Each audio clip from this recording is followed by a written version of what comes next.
السلام عليكم ورحمة الله وبركاته. لما أنت وأيد السلامة ولا الله بركيسن عاوي ما يقرب رمضانك ولي بجمعة حبينا ذا كلا لما مدان عاوي يلا سيحن علماء waxay dhahaan laylatul qadriga habeenka sharafta badan ee qiimaha badan ee u dhigma cibaadada 83 sanaado cibaadaysan u dhigma uu guurguura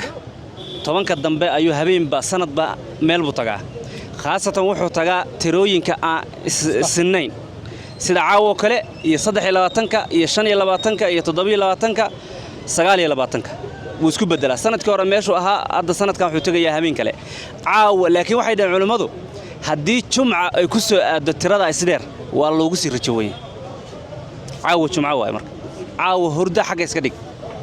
quraan akhri ducayso naftaada alla u bari ilaahay kooy dantaada u sheego